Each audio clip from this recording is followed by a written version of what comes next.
around-the-clock protest just entered its 22nd hour at the Minnesota State Capitol. With just 2 days left in the session, DFL lawmakers are holding a sit-in on the House floor.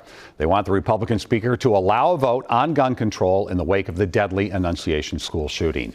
Our Esme Murphy is live in St. Paul, where we're wondering where things stand right now, Esme.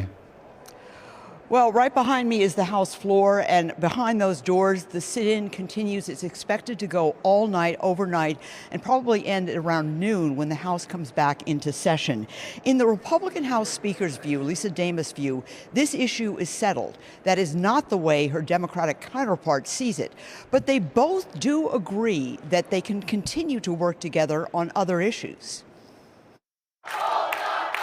Despite the protests, the sit-in, and the chaotic final few days of this session, some civility still remains. The two leaders on opposite ends of the gun control vote spoke side by side, saying the deal they reached on saving HCMC, rolling back license tab fees, and a $1.2 billion bonding bill will move forward. Is this sit-in going to disrupt the final resolution of this session? No, Leader Stevenson and I signed an agreement with the governor and Senate Leader Esme Murphy 2 days ago, was it? I think it was Wednesday. Yeah. And that agreement stands. We will get the people's work done here in the state. But we're also going to get the deal done. We are committed to doing all of the work of Minnesotans because its stakes are too high. We have to save HCMC. We have to pass a bonding bill. We have to take meaningful action on fraud. But civility could not mask their profound disagreement over whether the House should vote on a bill that would ban semi-automatic weapons.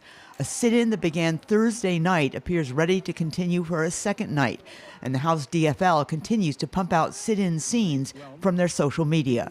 The Republican House Speaker says committee votes on items in the gun bill have already been voted on and failed. The gun bills were heard in committee.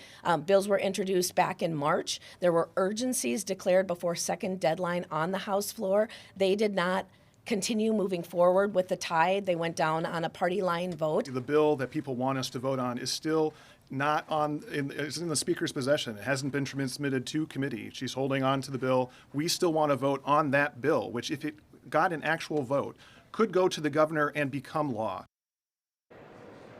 All right, Zach Stevenson, the representative who represents the DFL, believing that if there was a House floor vote, the yes votes would actually win, that this bill would actually pass. The sit-in continues now. It will continue until noon tomorrow when the House resumes in session. Realistically, though, I don't think this bill is going to happen. There's no indication that Speaker Lisa Demuth is going to change her mind. Be very interesting. Election year as well. Makes it even a little more interesting. True. All right. We'll update things at 10 and online all the time. Thank you, Esme.